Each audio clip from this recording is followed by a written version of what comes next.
विवेक योग या विषयावर साधूची लक्षणं कशी असतात, महात्म्याची लक्षणं काय असतात,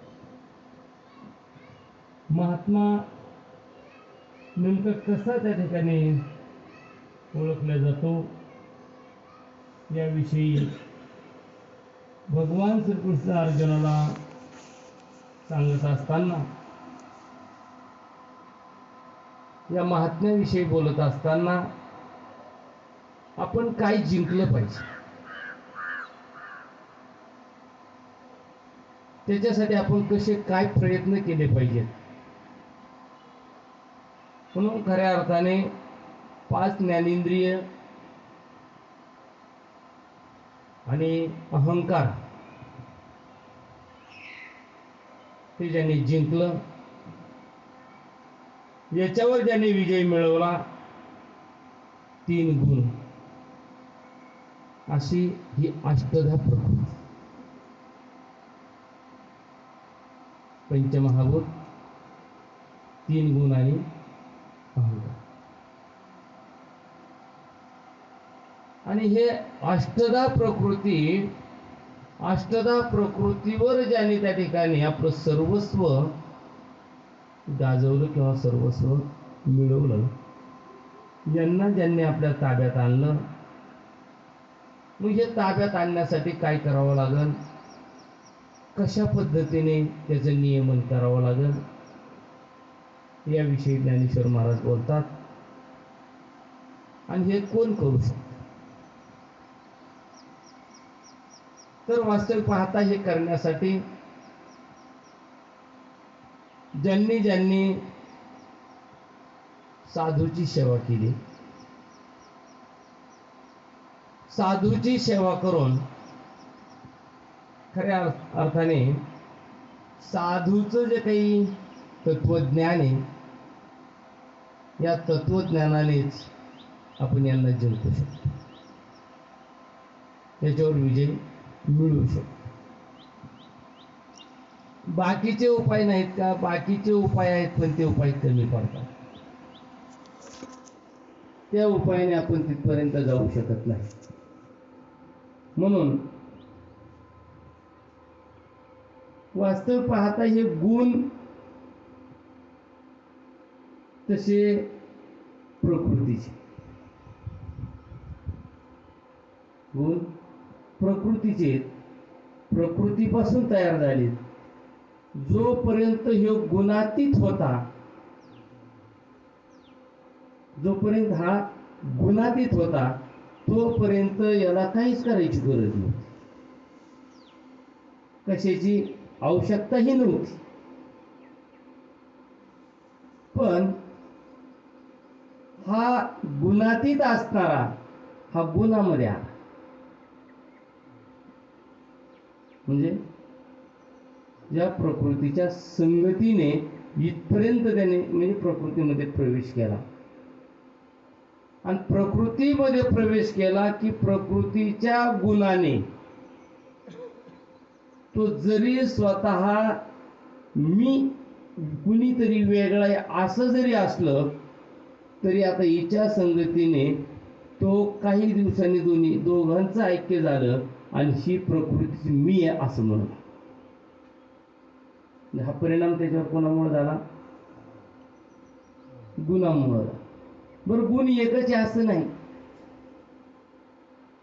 या प्रकृतीपासून हे 3 गुण निर्माण झाले. ते 3 गुण म्हणजे रजोगुण, तमोगुण आणि सत्वगुण. मग हे 3 गुणाच्या संबंधाने ज्या गुणाचं वर्चस्व जास्त असेल, त्या गुणाशी त्या गुणातनं हा वागू लागला. ज्या गुणाचं वर्चस्व जास्त असेल त्या गुणासारखं वागायला लागलं. मग कदाचित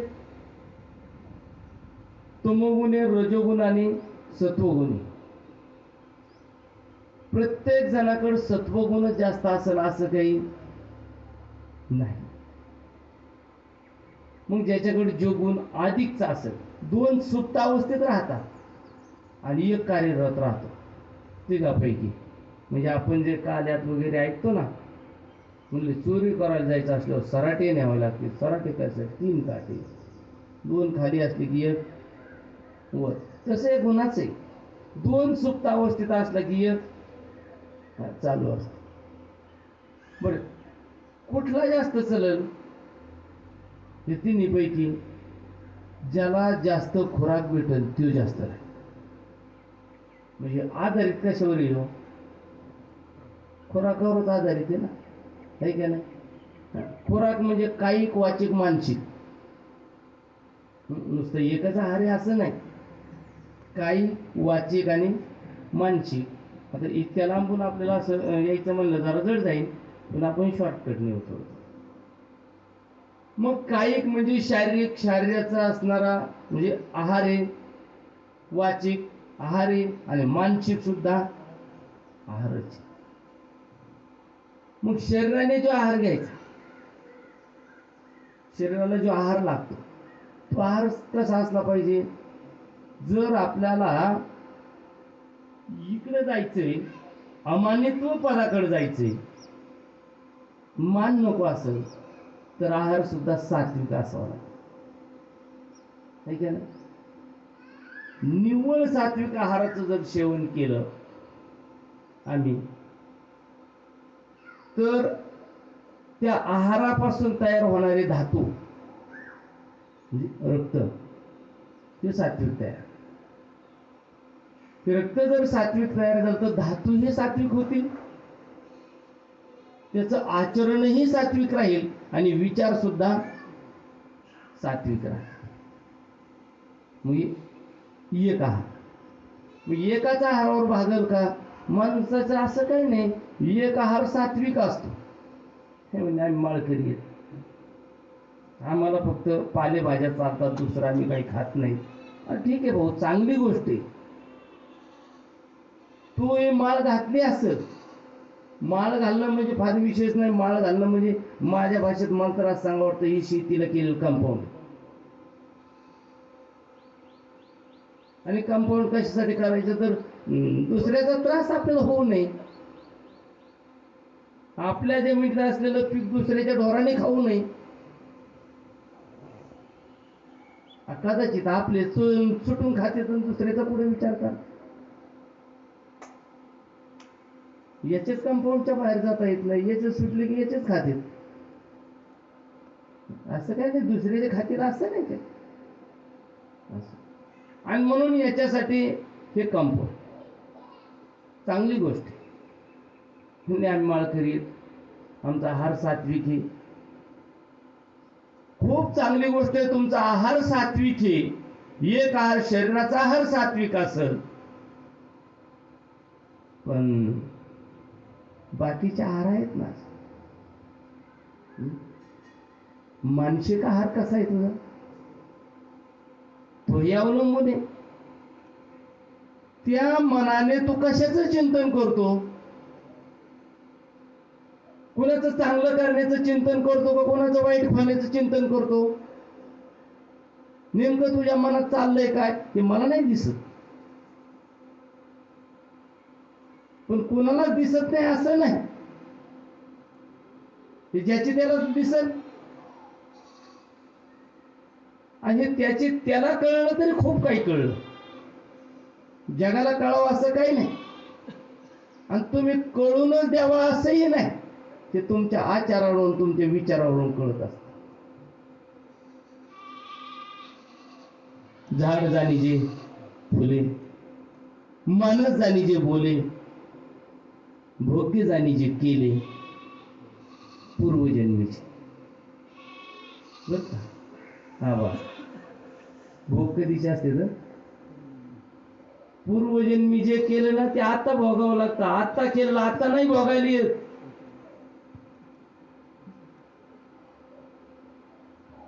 या जन्मात केलेलं या जन्मात भोगता येतच नाही. आता बीज पेरलं म्हणजे लगेच खाता येतच नाही. ते उगवल्याच्या नंतर पुढचं पीक आलं तरच खाता येईल, अन्यथा नाही खाता येणार. म्हणून जो आहार आहे मनाचा आहार, मनाचा आहार सुद्धा सात्विक असणं गरजेचं. मग मनाचा आहार जर सात्विक करायचा असेल तर त्याच्यासाठी मन सात्विक करावं. मन सात्विक करण्यासाठी या मनाला संगत सात्विक लावावं लागेल. मनाच्या मार्गाने जर आम्ही गेलो तर ज्ञानेश्वर महाराज म्हणते तो मुकला. मनोमार्गी गेला तो तिथे. पण या मनाला मार्ग लावावा लागेल. मार्गाला कुणाच्या लावावं लागेल? कुणाच्या संगतीने? संताच्या संगती. संताच्या संगती मनोमार्ग गती आकळावा श्रीपती येणे पंथ, याच पंथाने जावं लागेल, या मार्गाने जावं.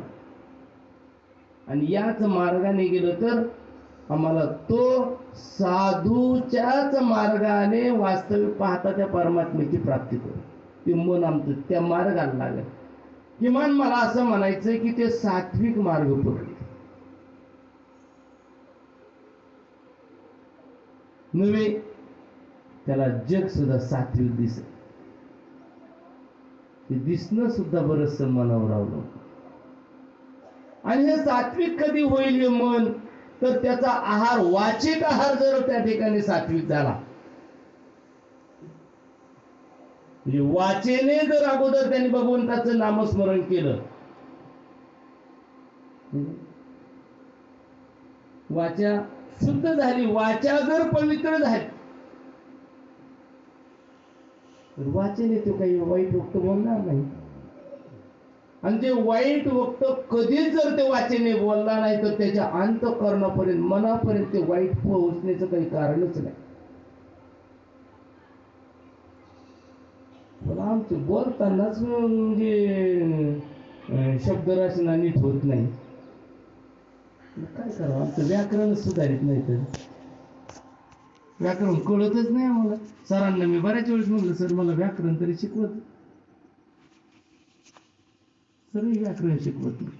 असं वास्तविक पाहता आमची शब्दरचना, शब्द तेच आहेत ना, अक्षर तेच आहेत, पण त्या अक्षराची रचना कशी करतात याच्यावर खूप काही अवलंबून. अक्षर वास्तविक पाहता त्याच अक्षराने आम्हाला आत्मा हा तळ हातातल्या फोडासारखा पाहता येईल. ज्ञानेश्वर महाराज सांगतात, साचचे बोलाचे नव्हे शास्त्र, संसार जिनितेने शस्त्र, आत्मा अवतरविते मंत्र अक्षरी ये. या अक्षरामध्ये ती ताकद आहे. आपला आत्मा आपण पाहणं, ती ताकद त्या अक्षरामध्ये आहे ना. साधूने तेच अक्षरांची जुळवाजुळव केली, त्याची जोडाजोडी केली, शब्दे केली, जडाजोडी विठ्ठल पायी घातली. शब्द तेच आहेत, अक्षर तेच आहेत. आणि आमची साधारण माणसं सुद्धा तेच अक्षर जोडतात, अक्षर त्याच्यातलीच उचलतात. ते जर एक अक्षर बोलले तर देव जवळ येतो, आणि आम्ही जर एक अक्षर बोललो तर लहान पोरग सुद्धा जवळ येत नाही. अक्षर तेच, पण आमची रचनाच वेगळी. आणि ते जास्तीत जास्त कोणाला कळतं, जास्तीत जास्त त्याचा जप जास्त सासूच्या नावाने असतो त्या अक्षरांचं. अक्षर व्यवस्थित नाही. मग मला सांगा ना, याच्यामध्ये जेवढा त्रास घ्यायचा तेवढंच याच्यात घ्यायचंय ना. त्रास दोन्हीकडेही सारखाच आहे ना. भांडवल तेवढंच वापरायचं, त्याच्यातलंच वापरायचंय ना, का भांडवल वेगळं वापरायचंय? आणि मग जर तेच भांडवल वापरून जर आमच्या त्या बोलण्याने, त्या शब्दाने, त्या जुळवलेल्या अक्षराने जर कोणालाच त्याचं बरं वाटत नसेल, कोणाला त्या ठिकाणी त्याचं म्हणजे हेवा वाटत नसेल, तर त्या अक्षर आम्ही जुळवलेच कशासाठी? जुळवत असताना आमच्या ह्या मनात मग मनाची काय चाललं असेल, नेमकं त्याच्यात कुठला विचार चालू असेल, कुठला गुण त्या मनाला लागला असेल. जर ही वाचाच पवित्र झाली नसेल तर मन पवित्र कसं? मनाचा आहार कसा पवित्र? म्हणून मनाचा आहार पवित्र व्हावा असं जर वाटत असेल तर वाचाही पवित्र झाली पाहिजे, आमचा आहार पवित्र पाहिजे, वाचा पवित्र पाहिजे. आणि मनाला त्या ठिकाणी तो गुण लागला पाहिजे की जो गुण साधू संतांच्या संगतीने आम्हाला मिळेल. त्यांच्या संगतीने मनाला सवय लागत नव्हे. ज्या मनाला की भ्रमिष्टपणा झालेला आहे तो घालवता येईल. महाराजांनी आत्ताच बोलले खूप सुंदर, मनावर बुद्धीवर अतिशय सुंदर. मने भ्रमिष्ट झाले, भ्रांतीपासून हिरतले गुरुवाक्य म्हणून धुतले, आहे की नाही? मग कुठं घालावं लागेल? ते आत्मस्वरूपी घातले, हरुणिया किंवा रोहणिया असं. मग या मनाने जर तो विचार केला, मन जर तेवढं पवित्र झालं, मन शुद्ध झालं, तर याच संगतीने होईल, या शास्त्राच्या संगतीने, साधूच्या संगतीने. म्हणजे शास्त्र प्रचिती, गुरु प्रचिती आणि आत्मप्रचिती. तेव्हा कुठे या मनाला सुटका मिळेल. नवे नवे अनेकांनी ते मनाला या शास्त्राच्या मोठ्या वृक्षावर फिरव, हे विचार मिळवण्यासाठी एक एक अक्षर धुंडळलं, एक एक अक्षर. अनेक वर्ष याच्यासाठी तप केलं, जप केलं. ज्ञानेश्वर महाराज तर सांगतात, मुनीश्वराची उत्तर वेद करूच्या पानवानी हिंडतात. मुनीश्वर कशासाठी? याचा शोध घेण्यासाठी, शोधण्यासाठी अक्षर. असं जे काही हे ज्ञान आहे, हे ज्ञान मिळवण्यासाठी आईशे जी ज्ञानी मुनीश्वराची उत्तांनी वेद तरुच्या पानवानी हे. ज्यांनी साधना केली, प्रत्येक वेदरूपी असणाऱ्या वृक्षाच्या पानापानावर भेटतात. इथं भेटेल का? तिथं भेटेल, कुठं भेटेल? या ज्ञानाच्या शोधात. मग कशासाठी? कशासाठी पाहिजे त्यांना हे ज्ञान? जे साधना करतात, मुनी होऊन बसलेले येतं, ऋषी होऊन बसलेले येतं, त्यांना आता कोणाचा शोध घ्यायचा आहे? असं काही नाही. जरी ते साधू योगी झाले असले तर योग्याने सुद्धा त्यांना आपल्या ध्यानाने आपलंस केलं असं होऊ शकत नाही. परमात्मा सांगतात असं काही नाही त्यांच्या हाताला लई किंवा त्यांच्या मनामध्ये अंतःकरणामध्ये सापडेल असं नाही. योगी याची मानसी उमरडोनी जा, तिथं सापडण असं.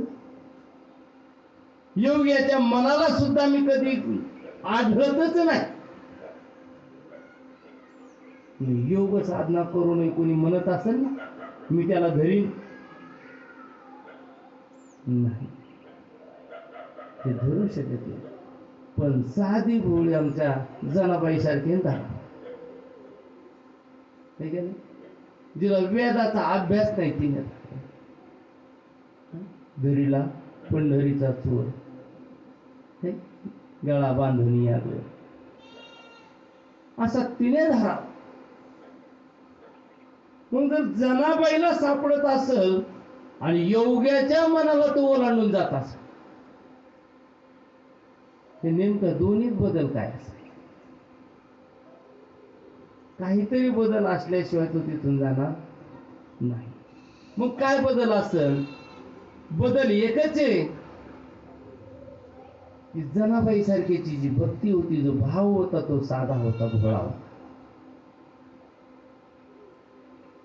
कधी देव माझा होईल, कधी माझी देवाची भेट होईल, ही अपेक्षा होती, हा भाव होता. आणि योगी मात्र अनेक वर्ष साधना करीत बसला. ते म्हणलं आपल्यासारखं बाकी चालतं. मी केले असं बाकी चालतं येणे ते बाकीचे बावळट आहेत काय यांच्या मी एकटाच छान. मी अनेक वर्षापासून ज्ञान ते करतो, अनेक वर्षापासून त्याची माझी संगती आहे. मग एवढी संगती असल्यावर तो मला सोडून जाईल का? तुला कधीच गेला सोड का? तुझ्याकडे तो बसलाय ना, मग तो असल्यावर हे कसा राहील? तो जर असत तर हा राहणार नाही. मग अगोदर त्याला का? हा जो अहंकार आहे, हा जो अहंभाव आहे, हा भाव गेला पाहिजे. अहंभाव गेला, मी येतो हा भाव. आणि ज्या वेळेस असा भाव निघून जातो, असा भाव आमच्याकडे शिल्लक राहत नाही, त्याच वेळेस वास्तविक पाहता आम्ही कुठंतरी त्याच्या जवळ सानिध्यामध्ये येऊ शकतो. खऱ्या अर्थाने ज्यांनी त्याच्या सानिध्यामध्ये गेले, जे त्याची साधना करीत राहिली, त्यांनी पहिलं याला वाट लावलं नाही. याला वाट लावलं म्हणण्यापेक्षा हा लक्षातच राहिला नाही. त्यांच्या हा लक्षातच राहिला नाही. हा कोण? अहंभाव. आणि अहंभावालाच विसरून गेले. आणि मग अहंभावाची आपली जर म्हणजे अनोळखच झाली असेल, हा विसरलाच असेल, तर तो आपोआपच ध्यानात असल्यामुळं हा विसरतो ना. आपलं फक्त त्याच्या विरोधात. आपल्याकडं तो जसाची तसा आहे, हा विसरला.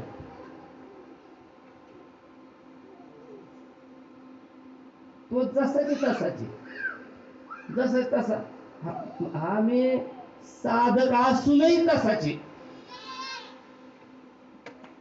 जरी आम्ही साधक झालो तरी आमचा अहंभाव गेलेला तो अगदी जसाची. आणि जोपर्यंत तो जात नाही तोपर्यंत त्याची भेट होत नाही. एका साधूला विचारलं, महाराज मला देव कधी भेटेल?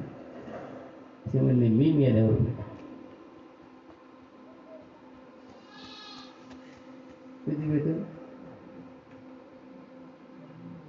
मी मेल्यावर. आणि मग येतो बरं बसलं वाट बघत. मरायची मारायला टपले. जर देव भेटत असेल तर मग इथपर्यंत आमचे विचार गेले, जाऊ दे आपल्याला तिकडे जायचं नाही. पण हा मी घालायचा आणि मी गेल्याशिवाय तो भेटणार असा मी हन भाव जाईल. मी हन भाव जाईल, तो बा अमृतात राहील. तया मरण कैसे? शिवोरी ज्ञानेश्वरीमध्ये मी पहिल्यांदा ऐकली. अगा तयाचा हन भाव जाईल, तो गा अमृतात राहील. तया मरण कैसे? ती मला आज आठवलं. आणि ही ओवी पहिल्यांदा ज्यावेळेस ऐकली त्यावेळेस ती नानांच्या मुखातून. त्याला कसं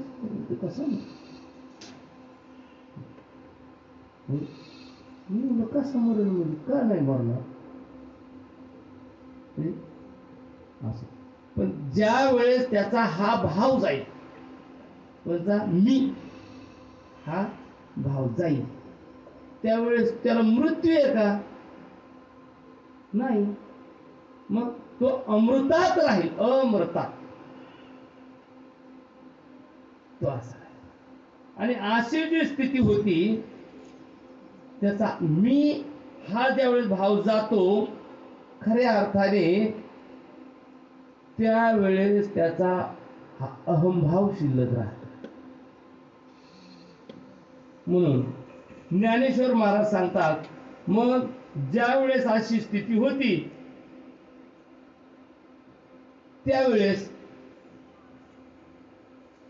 त्या ज्या असणाऱ्या साधूचे लक्षण आहेत, ते साधूचे लक्षण अमानित्व पदावर. अमानित म्हणजे मान हा साधूकडे राहिलेला नसतो. का? मान कुठपर्यंत आहे? मान कोणाला आहे? मान कोणाला लागतो? मी जिवंत आहे तोवर मानाची गरज आहे मला, काही असो. मी मेल्यावर मानच लागत.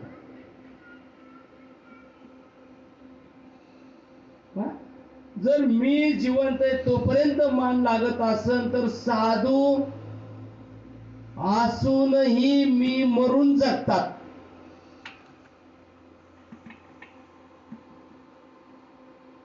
जगत असतात, ते असतात, पण मी मारून असतात. मी शिल्लक म्हणून ते मी मी हा कोणीच नाही. आणि ज्यावेळेस मी मरतो त्यावेळेस खऱ्या अर्थाने ते अमानित्व या स्थितीवर राहत. आणि अमानित्व स्थितीवर राहणं म्हणजे खऱ्या अर्थाने जे काही पहिले गुण होते, ते गुण त्यांच्याकडे जे मान्यतेचे गुण होते, पहिले गुण कशाचे होते? मान्यतेचे होते. आणि आता ते मान्यतेचे गुण त्यांच्याकडे राहत नाही. ते योग्यताच आपल्या अंगाकडे येऊन देत नाही मान्यतेची. कुणी मानावं असं त्यांना त्यांच्या गुणाचं वर्णन केलं, मान देऊ लागलं, अशी पवित्रता जरी आली तरी तिकडे त्यांचं लक्ष नसतं. म्हणजे कुणी मानल्यानेच आपण मोठे होत असं. वास्तव पाहता मोठ्या माणसाची लक्षणच मोठी असतात. मला कुणी मोठं माना, कुणी माना, कुणी काय, म्हणजे मोठं करण्यासाठी जे प्रयत्न करायचे ते इकडं लागत नाही, ते तिकडं लागत. जीवाच्या दृष्टीने ते प्रयत्न लागतात, पण साधूच्या दृष्टीने हे प्रयत्न लागत नाही. साधूचं लक्ष तिकडं. आणि जर कोणी एखादा योग्यता म्हणजे दिलीच, कुणी मोठं म्हणायला, तर मात्र साधू जसा एखाद्या जाळ्यामध्ये एखादा हरिण अडकावा, काय अवस्था होत असं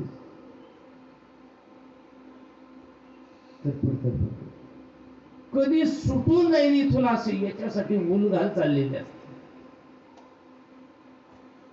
सारखी तळमळ, मी याच्यातून कधी,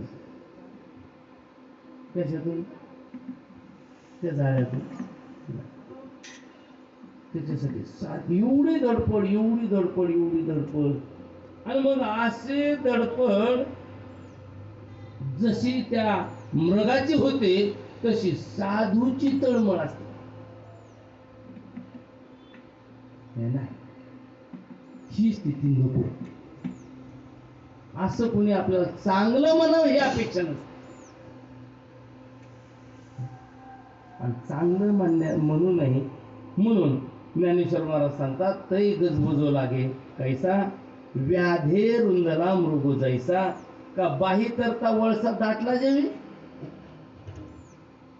पोहत जायचंय, खूप काही अंतर पुढे राहिले आणि मध्यभागी पोहोचलो, आणि असं वाटतं की मी आता पुढे कधी पोहोचलो, का दम छाटला. त्यावेळेस काय तळमळ असते, मी याच्यातून आता पहिलं तेराला कसा पोहोचल. मला चांगला अनुभव आला बरं का, प्रत्यक्षात अनुभव घेतलेला माणूस आहे. काही नाही, असं वाटलं की निश्चित पोहोच जाईल पहिल तेराला. आमचा एक चुलत भाऊ होता, कपडे काढले, चप्पल काढली, पंचात बांधले आणि डोक्याला बांधले. दिवस पाण्यात तर बुडून द्यायचं नाही ना, जड होईल ना, मग डोक्याला बांधलं. डोकं पाण्याच्या वर राहतं, डोकं नाही सुपरचं. पण डोकं डोकं खातं कधी कधी. पाण्यात उडी टाकली, काही अंतरावर गेलं की थोडं थोडं ढिल्लं झालं, माग ओलं झालं, म्हणून ते ढिल्लं होतं, खाली आलं, नरड्यात होत. तसा पोहत पोहत मी अर्ध्यात गेलो.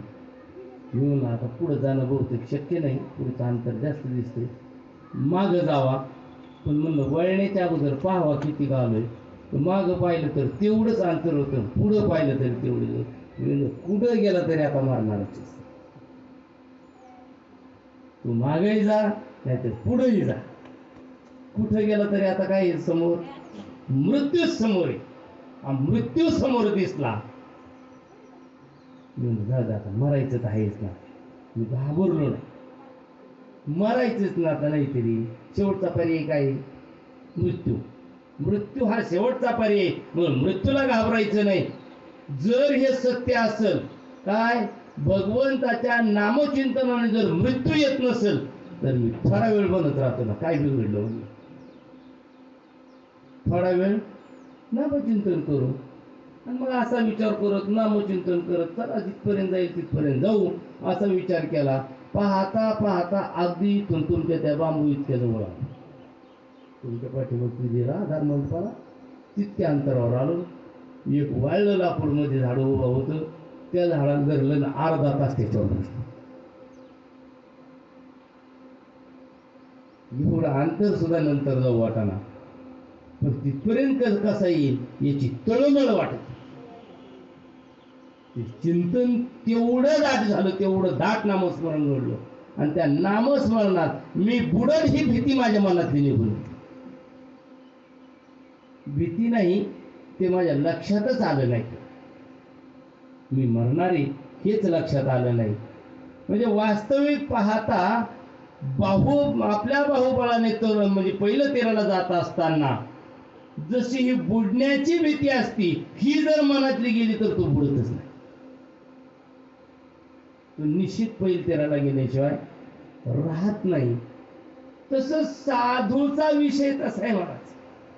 लोकांनी खूप चांगलं म्हणावं असं जर कधी म्हणजे लोक म्हणत असतील, तोंडावर स्तुती करीत असतील, तर साधूला हे माहिती असतं की अधोगतीला जाण्याची लक्षणं आहेत, म्हणून तो लोकांच्या स्तुतीकडे लक्ष देत नाही.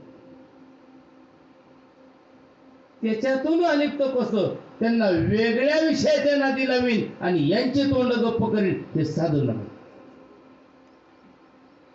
साधू त्यांना ते नाही बोलून, त्यांना योग्य मार्ग लावत असतो.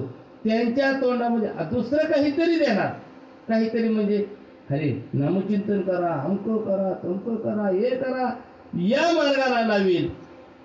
स्वतःची स्तुती करून देणार नाही. हे साधूचे लक्ष. हे स्वतः तर करणारच आहे, पण आपण करत असताना इतरांना सुद्धा तारलं पाहिजे. वा, खूपच छान. आपण करेल नवे हे नव, पण कुळे उद्धरील अनेक कुळांचा उद्धार कर, असे हे साधूचे लक्षण.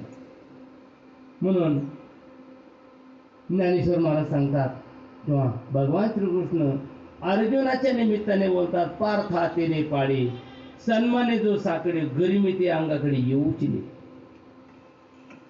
सन्मान, मान, सन्मान हा मोठेपणा आपल्या अंगाकडे येऊ देत नाही. आपल्या अंगाकडे येऊ देत नाही का? मोठेपणाच कळून देत नाही. तसा तर कळून देतच नाही, पण काही असतातच पाठलाग करणारे साधू. असतेच, नाहीच कोणाला कळलं तरी काहीला तरी कळतच असत. त्याच्या लक्षात ते मात्र माग सोडित नाही, ते चिकटूनच असत. आणि जे चिकटून असतात ना महाराज, त्यांना सुद्धा सहजासहजी ते असं स्तुती वगैरे करू देत नाही, आपला मोठेपणा गाऊ देत नाही. एवढंच काय, पण साधूची महत्वाची लक्षण आपली पूज्यता डोळा न देखावी, स्वकीर्ती कानी ना ऐकावी. बोला, हा अमुकाशी नोहावी शेची.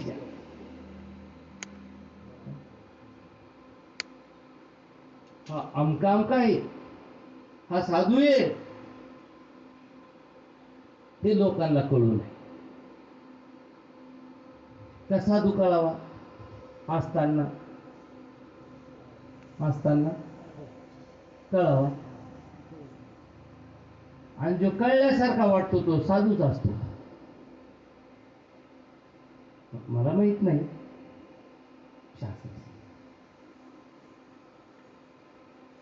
जो आपण साधू असं साधू सारखा मिरवत असेल तर तो साधू असतो,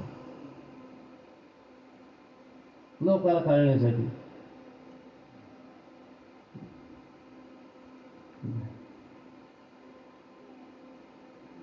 काय ते महत्पण हरवी, पिशेपण मिरवी.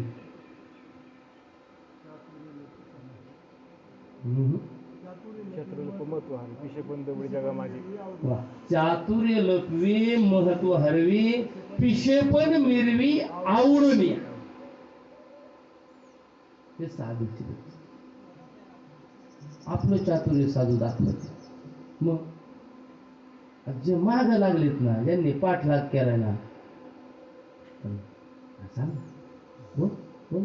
चांगलं असतं बोलत जावा, त्यांच्या तोंडून त्यांना बोलायला, त्यांना मोठेपण देणार, आपण पाठीमागे राहणार.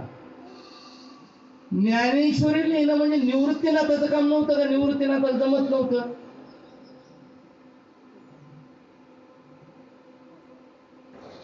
ज्ञानेश्वर महाराजांनी लिहिली, तरीही ते काय म्हणले, कुणामुळे लिहिली?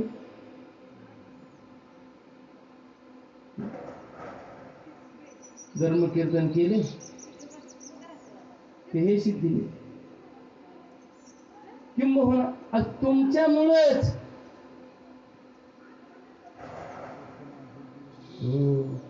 माझे निवृत्ती दादामुळेच हे सगळं काही. मग एवढं सगळं करून घेऊन ते कुठे राहिले? आले तर राहिले, दाखवलं नाही. साधना त्यांनी केली गुहेमध्ये.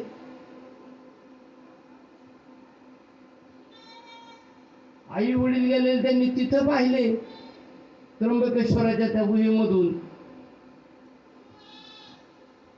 देहांत प्रायचित्त घेतलेले. फक्त तिथं कळलं काय? आले नाही. एवढी मोठी साधना आहे. ते सगळं करूनही ज्ञानेश्वरी सारखा ग्रंथ लिहून घेऊन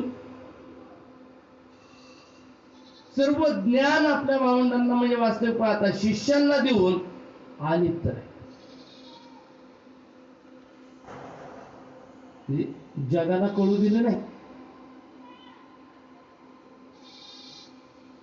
सगळं चरित्र करून सुद्धा बाजूला वेगळं राहायचं. ते साधूचे लक्षण. कर्तुम अकर्तुम अन्यथा कर्तुम ही शक्ती जशी परमात्म्याकडे तशी साधू स्वतः करेल यात नवल नाही. जे कार्य आपल्याला करायचे ते इतराकडून. जसं भगवान प्रभू रामचंद्रानं राम अवतारामध्ये माणसं नव्हते का? म्हणजे लंकेत जायला मिळालेच नसते काय?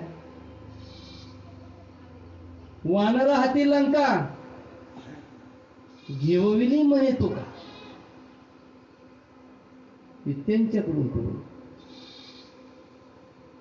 आपण स्वतः पाठीमागे म्हणजे करतो, अन्यथा करतो. ही पॉवर. साधू वास्तविक पाहता कार्य शिष्याकडूनही करून घेतात, स्वतः करायचे. अमानित लोकांनी मान देऊ नये,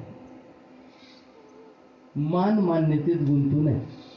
मान मान्यतेत जर गुंतलो कदाचित तर हे लोकप्रवाह खूप विचित्र आहे, तो पुढचा प्रवासच करू देणार,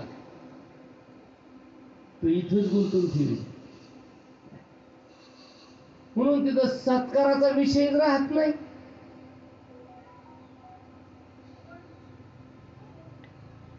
तर समजा तुम्ही सत्कार नाही केला तर माझं तर लई तोंड पाहिजे, असं वाटतं तुम्ही फुकट आलोत आपण, उगा वेळ घालवला, खर्च केला आणि साधं सत्कार नाही करावं, ठीक आहे, असं वाटतं.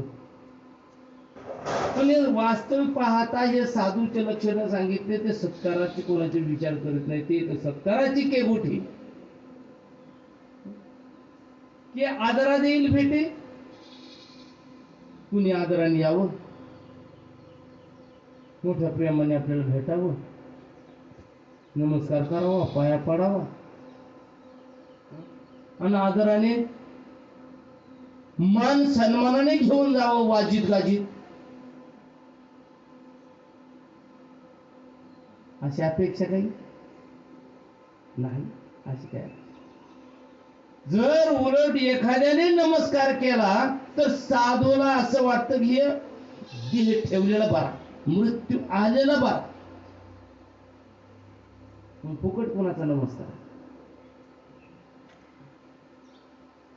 ते साधूचे असे लक्षण आहेत. कितीही पाठ असला, कितीही शास्त्राचा अभ्यास असला, ते दाखवणार किती अगदी त्या ठिकाणी आपली महती ते बाजूला ठेवणार. वाचस्पतीची निपडी पाडी, सर्वज्ञता जरी जोडे, महिमे भेने दडे वेळी. आपला महती, आपली महिमा कोणालाही कळू नये, सगळं अमानित होत.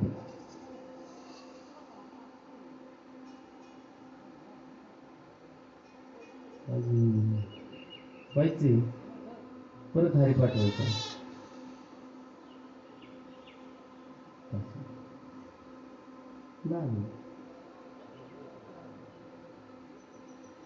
झालंय का मग थांबतो 5 मिनिटात अजून वाहून ना थोडस असं नाही. विचार करते तिकडे ते सॉंग वाजत होते. काय चाललंय आपलं, काय चाललंय,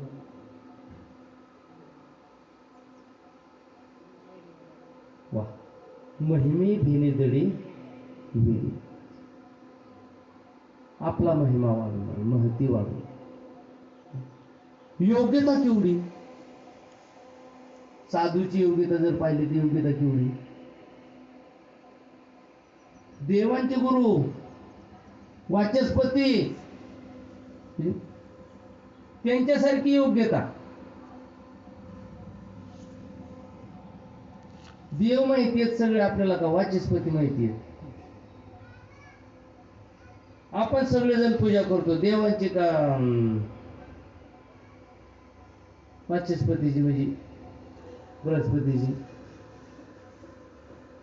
कोणी इंद्राची करीन, कोणी चंद्राची करीन. दिवसभर उपाशी उपाशी मारायचं, त्याची 10 वाजेपर्यंत वाट बघत.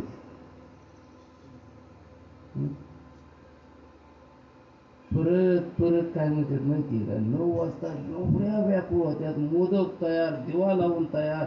आता अर्धा तास टाइम राहिला ते म्हणते ते या यायला काही लवकर यायला काही बिघडलं होईल तिथं. उपवास कोणाचा धरायचा आहे त्याचाच धरायचा. परत काय म्हणायचं,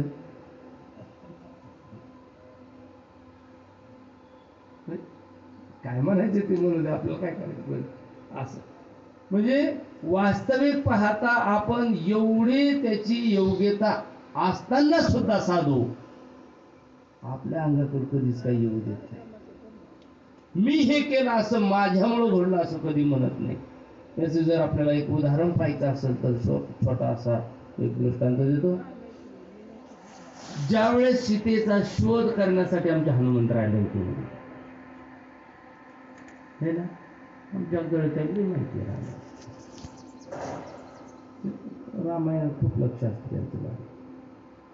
सीतेचा शोध करायला कोण गेलं लंकेमध्ये? हनुमंतराय. बरं, जाताना काय नेलं त्यांनी? सगळे शोध करायला गेलते. वानर कमी नव्हती गेली शोध करायला. 10 दिशेला वानर गेलते, 10 तुकड्या गेल्या. 9 तुकड्यात नसतं सांगितलं जा तुम्ही इकडे जा, तुम्ही पूर्वेला जा, कोणी पश्चिमेला जा, कोणी दक्षिणेला जा, कोणी उत्तरेला जा, कोणी वर जा, कोणी खाली जा, कोणी आग्नेय वायव्य नैऋत्य ईशान्य. या 10 दिशेला 10 तुकड्या पाठवल्या. 10चे 10 तुकड्याने मागं पाहिलं नाही. मी शोध लावला, मी सीतेचा शोध घेऊन एका पुढे एक निघाली, एका पुढे एक तुकडी दक्षिणेकडे निघाली. त्याच्यामध्ये नळ जांबवंत अंग चुरून अंग ते असे मोठमोठे वीर होते. काही अंतरावर गेले आणि आमच्या हनुमंतराय म्हणले हे गाड्या थोडं थांबा, काय माझं थोडं काम राहिलं म्हणजे थोडं रामाची भेट घेऊन आत्ता आलो. ते एकटंच मागाय, बाकीचं माहितीच नाही कशाला मागाय. इथं आल्यावर विचार, तुम्ही काम सांगितलं बरं का म्हणजे, पण जे काम सांगितलंय, जे वस्तू सांगितली तिचं वर्णन नाही सांगितलं.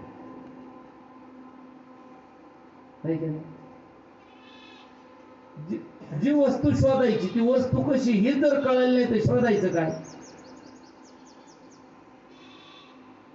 प्रभू रामचंद्राने सांगितलं तुला एकट्यालाच कसा प्रश्न पडणार आहे. बाकीचे सगळे त्याच कामाला निघाले, सगळे सप्तेच, सगळे मेळावेच नाही, असं कुठंच काही कमी नाही. सगळे येलचे, तुला एकट्यालाच कसा हा प्रश्न पडला? नाही, मला असा संशय आला. तुम्ही सांगितलं सीतेचा शोध करा, कदाचित मी सीतेजवळ जर आम्ही गेलो पण ती कशी हेच कळाली नाही. जवळून गेलो तरी आम्हाला काय माहिती व्हायचं? मग तिचं वर्णन सांग. प्रभूने सीतेचं वर्णन सांग. एवढ्यावर समाधान झालं नाही. जर कदाचित तशा वर्णनाची भेटलीच, ती म्हणे भाऊ तुझा रामाचा काय संबंध, तुझी माझी ओळख नाही, ओळखीची काही खून द्या. म्हणजे काय खून देऊ रे तुला, काय खून द्यावं? ते म्हणजे खून अशी द्या की जी तिला माहिती असेल आणि तुम्हाला माहिती असेल, तिसरी मला माहिती असेल. तुम्ही आता मला सांगा आणि पहिली तुम्हाला दोघाला माहिती अशी काय, अशी खून असेल ती खून दिली महाराज. प्रभूने मुद्रिका काढली आणि हनुमंताच्या हातात आयटीत बोटात घातली, काही बोटातच घातली तिला मुद्रिका मुखात. आमच्या हनुमंतरायांनी कुठे ठेवली? मुखात ठेवली. आपण कुठे ठेवली?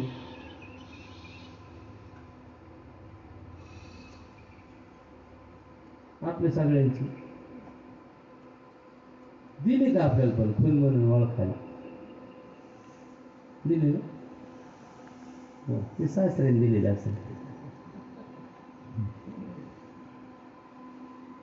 सासऱ्याची नाही चलत तसंच ती भगवंताकडून आलेली मुद्रिका. जी सीतेला माहित होती नव्हे, जी भक्तीला माहिती होती, जी भक्ती मान्य, जी मुद्रिका भक्ती मान्य, भक्तीची मान्यता जिला मिळालेली अशी मुद्रिका. आणि ती मुद्रिका प्रभूने हनुमंतरायाला दिली, हनुमंतरायाने मुखामध्ये ठेवली. ठीक आहे प्रभू, कदाचित तुम्ही आता स्वरूपाचं म्हणजे शरीराचं वर्णन सांगितलं, तशा शरीराची भेटल, तशी भेटली तर मी ही खून दाखवेल. ही खून माहिती आहे, पण अशी एखादी खून सांगा ना की जे तुम्हाला दोघांना माहिती. ती मुद्रिका तुम्ही कुणालाही देऊ शकता. जे मागेल त्याला द्यावं लागेल, तुम्हाला नाही म्हणता येणार नाही, ठेवता येईल जवळ. पण अशी एखादी खून सांगा की जे भक्तीला आणि देवाला माहित असेल, भक्तालाच ती कळली पाहिजे.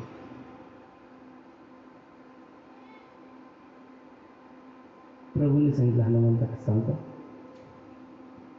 अशी एकच खून. ज्यावेळेस आम्ही वनवासात निघालोत ना, कैकेयीच्या महालात भरदारी वस्त्र अलंकार उतरवले. ज्यावेळेस वल्कल नेसायची होती त्यावेळेस तिला शिरतेला परिधान करता येत नव्हती, ती मी माझ्या हाताने ती नेसली. हे आम्हाला दोघांनाच माहिती. सांगा ही आंतर खून. ही खून कसली आहे? आंतर खुने दोघातलं जे गुई हे एक गुपित. जर ती म्हणली रामाची तुझी भेट कशी झाली, तू कदाचित त्या रावणासारखा तर नसशील ना, तो संन्यासी होऊन आला मला उचलून घेऊन गेला, तसा तर आता काही नसेल ना हा प्रकार. त्यावेळेस ही आंतर खून सांगू का? ही आंतर खून फक्त कुणाला माहिती आहे? देवाला माहिती. आणि दुसरी एक देवाला माहिती, दुसरी भक्तीला माहिती. भक्ताला हे अनुभवाने कळून घ्यावा लागेल. भक्तीचं देवाचं नातं काय ते भक्ताला कळून घ्या. तसंच चालेल. भक्ताला अनुकरणाने त्या संबंधाने निश्चित करायचं. आणि मग ही खोली घेतली आणि मग शोध करायला. जेवढे 10 तुकड्या गेल्या याच्यापैकी सीता कोणाला सापडली? सीता म्हणजे भक्ती. भक्ती किती जणांना सापडली? मग 10 तुकड्यात हजारो सैनिक गेलते, कोट्यावधी गेलते, पण सापडली मात्र आस्तेची या महापुरी. रिक्ता ती कोटीवरी, प्राप्तीच्या पैलतेने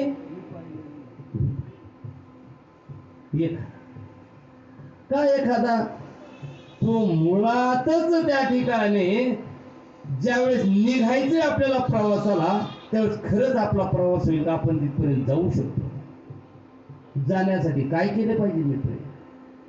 कसं गेलं पाहिजे? त्या मार्गाचं क्रमण कसं केलं पाहिजे याची माहिती घेऊन निघाले. ज्याला पुढचं गावच माहित नाही तो गावाला निघाला. तू जाणार नाही असं माझं मत नाही, पण ज्याला अंतर माहिती ते म्हणून ताशी मला या वेगाने चालावं लागेल. ज्याला अंतर माहिती तो काय म्हणेल? ताशी या वेगाने चालावं लागेल. आणि ज्याला अंतरच माहित नाही, ते गाव किती अंतरावर हे माहित नाही, काय नाही बसा सावली आधी ऊन पडले जरा बस, थंड पाणी प्या. इथंच एखाद्या जेवायला बोलवलं माझ्यासारखं तर तिकडेच पडतो. म्हणजे जेवायला हाक मारले बसलं ते 2 तास, जेवणासाठी 4 वाजले. माझं सांगते तुमचं नाही. मग असं कुठेही थांबायची सवय लागली मला. पण ज्याला अंतर माहिती आहे तो मात्र त्या वेगाने निघत असतो. तो उचलत्या पावलाने चालत असतो. अभ्यासाचा उचलता पाऊल घाली जे पडलो सुद्धा दिवसाआधी ठाकीता सुरमशी. तो दिवस मावळण्याच्या अगोदर मोकळा. एक छोटा प्रकार सांगतो. किती वेगाने जावं लागतं, कसं जावं लागतं ते सुद्धा आमच्या हनुमंतरायाकडूनच शिकावं लागलं. ज्यावेळेस इंद्रजित आला आणि शरबंधनामध्ये सगळे बांधून टाकले, सगळंच सैन्य शरबंधनामध्ये बांधल्यानंतर विभीषण थोडा सैन्य होता. विभीषण जांबुवंताकडे आला. हनुमंत एक काही मोकळा होता, हनुमंताला घेऊन आला. विभीषणाने जांबुवंताला विचारलं, जांबुवंत तुम्ही अनुभवी आहेत, काय करावं लागल? सगळे शरबंधनामध्ये नागपाशामध्ये पडलेले बेशुद्ध झाले. जांबुवंताने विचारलं, मला सुद्धा काहीशी अशी धुंद आलेली आहे, पण मला एक कळतं, हनुमंत आहे का? जिवंत आहे का? हनुमंत आहे का? ते म्हणले. मग हनुमंत जर असेल, तो जर सावध असेल तर आपण सगळे सावध होऊ. आणि ते जर बेशुद्ध पडला असला तर म्हणले सगळेच बेशुद्ध पडू. ज्यामुळे काय विभीषण म्हणलं, याला काही कळत का नाही म्हाताऱ्याला? काय देवाला सोडून हनुमंत, अरे याने विचारावं ना, राम कसा आहे, लक्ष्मण कसा आहे, ते सोडवतील सगळ्याला. हनुमंत याच्या बरोबर ते म्हणजे जांबुवंत तुम्ही असं काय बोलता? अहो तुम्ही रामाबद्दल, लक्ष्मणजीबद्दल, त्यांच्याबद्दल विचारा. ते म्हणले नाही तसं. जर हनुमंत असेल तर सगळे सगळे वाटतील, सगळे. ते म्हणले ठीक आहे. ते हनुमंत आले तिथं, बोला त्यांच्याशी. आणि मग त्यांनी हनुमंताला सांगितलं, बाबा जा दिव्य औषधी घेऊन ये, पण सूर्य उगवण्याच्या अगोदर आला पाहिजे तर ते कार्य करेल. औषधी काय आणायची? दिव्य औषधी आणायची. कुठून आणायची? द्रोणागिरीहून आणायची. रात्र किती झाली पाहायला घड्याळ नव्हतं त्या काळात. मग सूर्य किती वेळाने उगणार आहे माहित नाही. मला तिथपर्यंत जाऊन यायचंय. मग माझा वेग कसा असला पाहिजे? हनुमंतरायाने विचार काय विचार केला? शोधावया सूर्याच्या गतीशी, पूर्वी उडाला मारुती, तेवी देखून अपार राती, उत्तर पंथी चालेला. अगोदर उड्डाण केलं पूर्व दिशेला. पूर्व दिशेला जाऊन काय पाहिलं त्यांनी? हा बाबा कुठपर्यंत आलाय, याला अजून इथपर्यंत यायला किती वेळ लागेल, मग माझ्याकडे वेळ किती शिल्लक राहतो आणि मी किती वेळात जाऊन यायला पाहिजे. डायरेक्ट इकडे नाही, अगोदर ते अंतर पाहिलं. आणि ज्यांनी ज्यांनी हे अंतर पाहिलं, ते अंतर आपण एवढ्या वेळेत कव्हर करू शकतो असं ज्यांना वाटलं ते पोहोचले भाऊ. पण ज्यांनी ज्यांनी अंतरच पाहिलं नाही ते अंतर मेहनती बापुडे. म्हणून या गती शिवले घडे, काय पै पंक्तीचे किडे चिळसानं घेते. जर हे अंतरच कळलं नाही, ते अंतर लक्षात नाही घेतलं तर त्यांच्यात आणि आपल्यात, मला असं नाही म्हणायचं पण फरक. म्हणजे अंतर कळून घेतलं पाहिजे. अंतर आहेच किती? अंतर अगदी कमीच आहे, पण त्या गोचडाला नाही कळायचं, नाही कळायचं, सारखं तिथंच राहतंय. कधीपासून होता तो काशीत? तो त्या गायीच्या काशीत कधीपासून होता? याचा जन्म झाल्यापासून बर एवढ्याचा एवढा झाला, त्याच्यावर हिने किती का वेळेस दूध दिलं, किती का वेळेस म्हणजे थांबली दूध देताना, याला किती वेळेस, का बरं तितक्या जवळ असून, एवढं कमी अंतरावर असून, अगदी जवळच आहे, जवळ आहे, पण ते जवळच शोधण्याचा प्रयत्न केला नाही, तिथे अलीकडच्या वेड्यात रमलं. आणि ते असू द्या. तसं वास्तविक पाहता ते अंतर ज्यांनी कळून घेतलं ते स्वतःचा मोठेपणा कधीही मिरवत नाहीत, कधीही त्या ठिकाणी ते ऐकून घेत नाहीत. म्हणून त्या ठिकाणी लौकिकामध्ये न राहता, कुठल्याही विषयामध्ये न रमता,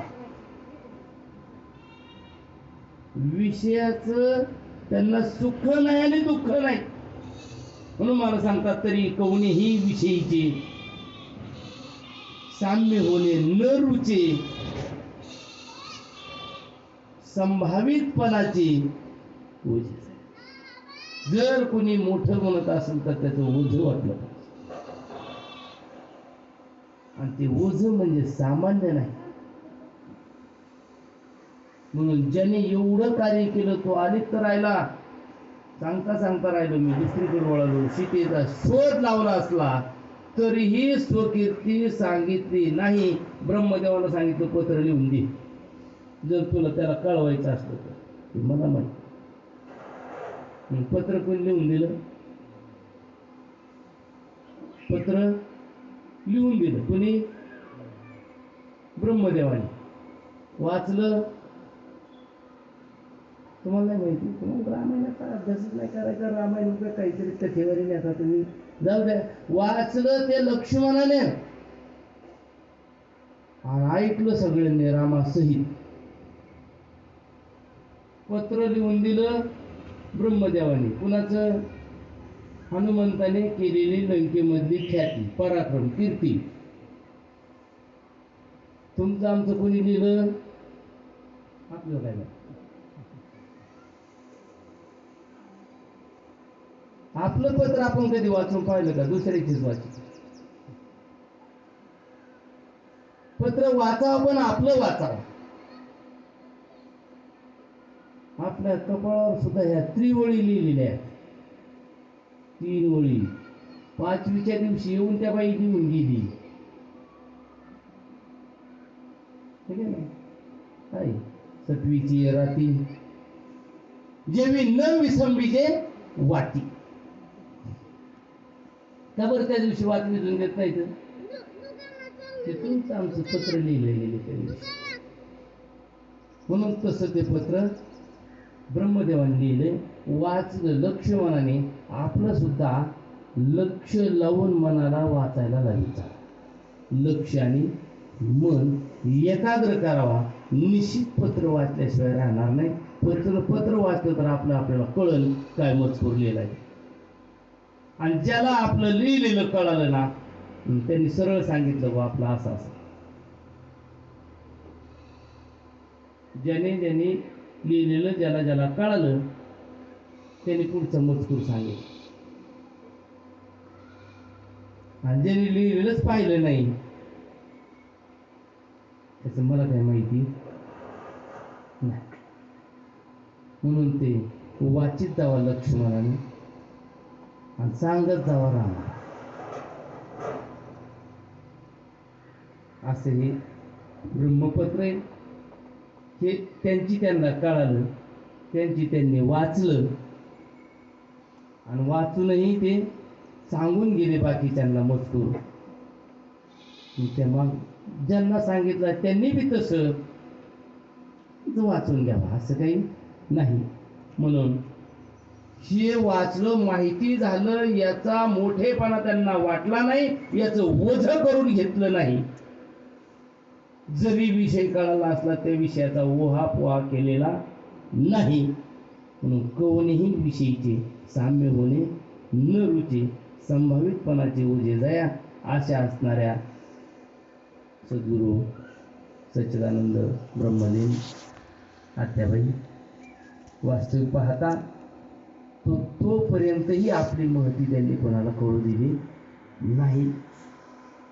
हे साधूचे खरे लक्षण असतात. मी वास्तविक पाहता त्यांच्याबद्दल जास्त काय बोलू शकतो आणि त्यांचं वर्णन करण्यासाठी माझी वाणी पुरेशी पुढेल असं अजिबात नाही.